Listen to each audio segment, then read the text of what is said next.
Well, I've just returned from Dr. GP, and well, what he said to me was, he came out to the waiting room area, and he said, "Okay, I will see you just now, but you're under oath that you won't talk about up and down."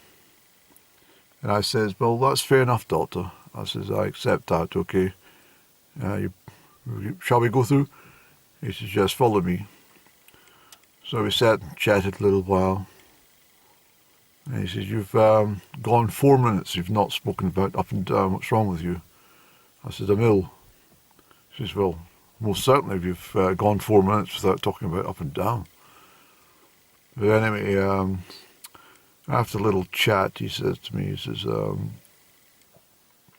"I think what we're going to do," he says, "what's your favourite cigarette?" I says, "Well, it used to be Mayfair, but I don't really smoke cigarettes. I've got some Egyptian variety in the house, but I don't really smoke them." "Well, what do you smoke?" I says, "I like tobacco." He says, "Well, I'm going to prescribe you 50 grams of tobacco. And what's your favourite tipple?" I says, "I don't drink." "Oh, come on. Everybody drinks." I says, "No, I don't." He says, "Well, I'm going to prescribe you a drink. I'm going to prescribe you a 40-ounce bottle of spirits and 50 grams of tobacco. And I want you to take these as much as you can between now and Monday. And then come back and see me and see if you've fucking cheered up." I'm out at my favourite, well, my power might go on my battery actually. I thought I had switched on the charging, but because of my loose mind at the moment, I keep forgetting to do everything. This is Skelly Crag up the back there. In a few weeks, these grazing pastures will be full of sheep and lambs, but the fields are empty just now, and it's a rather sad and forlorn meadow when there's no sheep there, but I do like the sheep. Up here we head into Kelty Wood. This is Calendar Wood over here, but up into Kelty Wood, and the Kelty Falls are up in that direction. Very difficult to find the Kelty Falls. It's so long since I've done any of this. This whole area, I'll speak properly actually, this whole area was simply my stomping ground. I literally walked hundreds of miles, and for hours and hours, thousands of times over several years, just exploring every single nook and cranny. There's not a bit of the landscape that I haven't visited. Not one spot. Nothing. And I thoroughly enjoyed every moment of it. I think I need to get back to some sort of tramping around. Just along here, there's a little dike there, just at the corner. And I used to sit down with my flask of tea.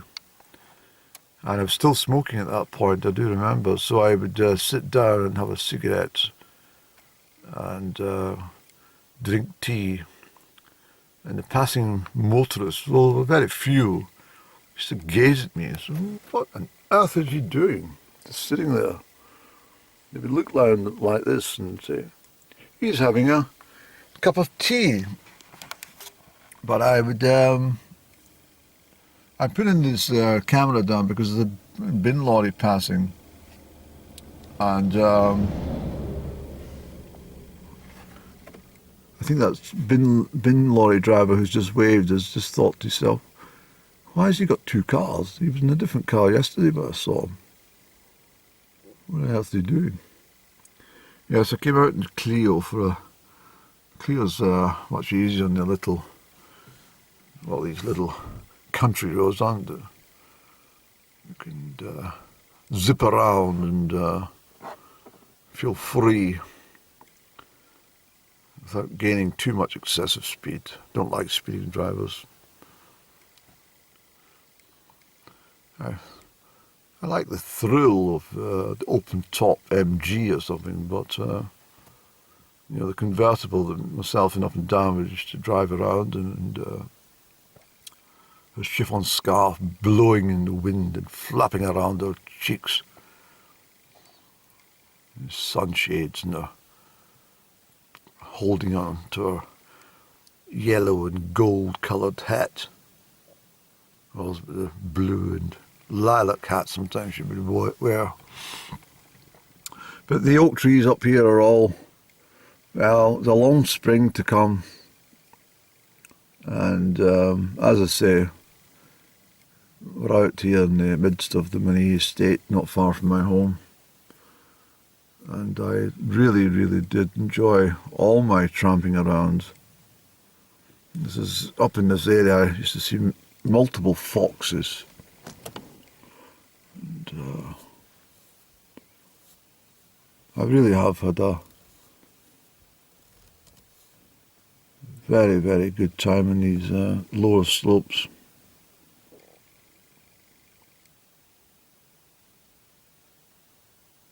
I probably spent, well, it's difficult to actually calculate how much time has been spent out in these parts, but it's considerable. Not just in the last few years, but over my lifetime. And of course, this road I would run as part of my 10-mile training. On a Saturday, I used to run 10 miles every single Saturday. And I was extremely fit. Very fit indeed, actually. You had to be to run 10 miles non-stop under an hour. Much 56, 58 minutes, quite regular. And there's many inclines, so if the whole purpose, of course, was let me just show you the incline in this road. Can you see?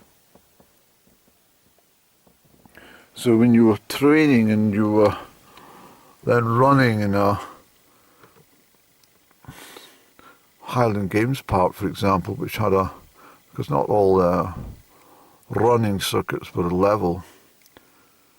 And you could